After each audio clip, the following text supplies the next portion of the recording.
So there was this time where literally all day, every day, I would study or go to the gym. And on a weekend, I would wake up on a Sunday. I would wake up like 7:30, work for an hour and a half, take an hour break, work for an hour and a half, take an hour break. So I was super locked in on my studies. I was getting good grades. But you know what I wasn't doing?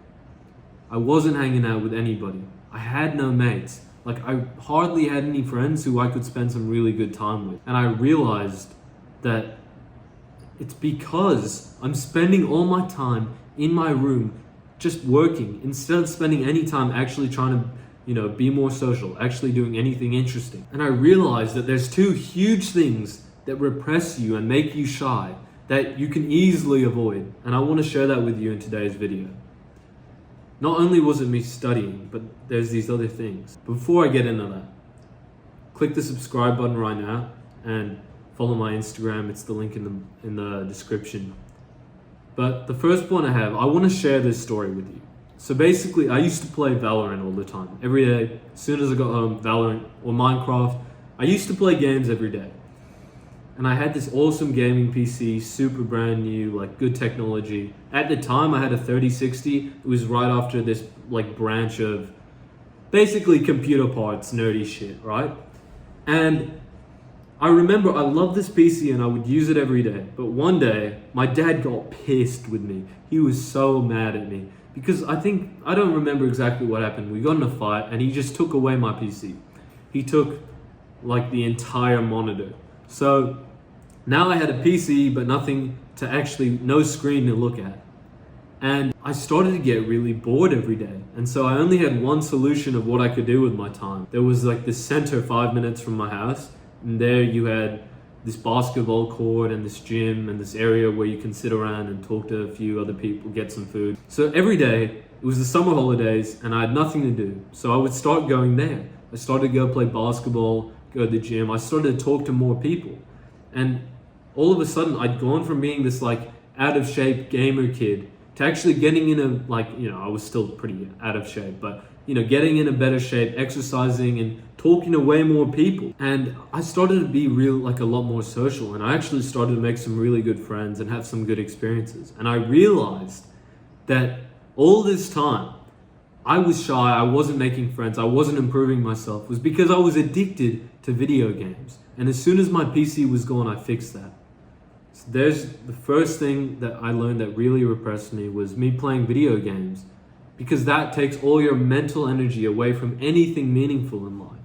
I mean, honestly, you can still play video games and get away with it, but not if you're only if you're already proud of yourself. And I'm guessing that if you were already proud of your social skills, you probably wouldn't have clicked on this video. So most likely, the best thing you could do is to quit video. Literally a couple months ago, I re-downloaded Clash Royale, and for 2 nights in a row, on a school night, I stayed up till like 2 in the morning just playing fucking Clash Royale like a nerd, like a geek.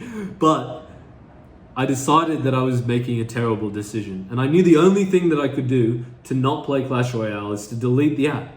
I deleted the app, but I kept re-downloading it. So I unpaired my account. I paired it with some random email and I deleted the email. So basically, that Clash Royale account is locked and I can never get back into it ever again. And this solution really worked well for me because I just stopped staying up late. I stopped playing Clash Royale all the time. Some people asked me to play Clash Royale, but my account was gone. I couldn't get tempted into going back down the cycle of playing it, staying up late. I really, really recommend you do this.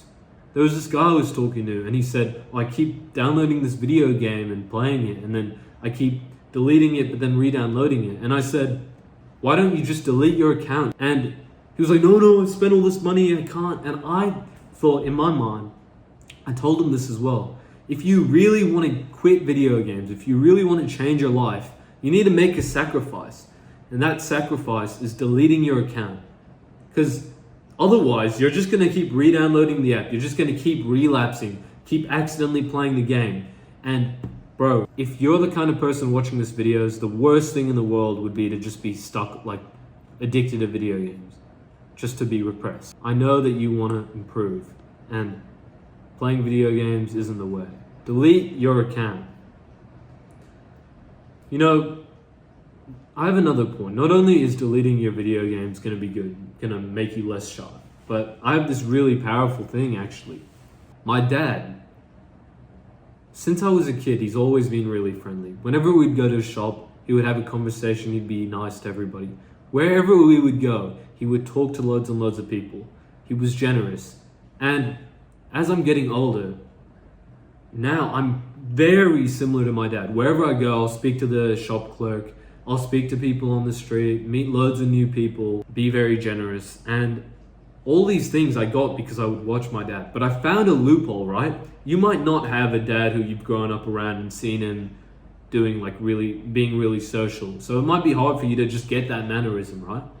But I think I found a loophole because I was watching this. So I'm pretty sure you know Andrew Tate. I find him funny. And I was watching his vlog, and after a couple days of just binging the vlog, because I still think it's really funny, bro. Like the way he acts, really, really funny, really enjoyable to watch. And recently, I noticed that the way that they speak in their videos to each other, I actually started using the same jokes and the same vocal expressions, the same mannerisms as they would in these YouTube videos. And I learned that if you're watching somebody on YouTube, you can actually change your entire personality. And so I recommend just pick one person who you think is sociable, who you think speaks well, and watch their vlogs. Because if you're watching somebody, honestly, maybe Nick Narasina, I think he's a really funny guy I've seen on YouTube who does vlogs. But just by watching these guys, you inherit some of their personality traits. And therefore, the best thing that you can do is just pick out somebody who's really sociable, watch them and watch how they act. And without even needing to put in any effort, it will just change the way you speak to people. That's all I have for the video today, bro. Click the subscribe button. Message me on Instagram if you have any more questions. I hope you have a great day, bro.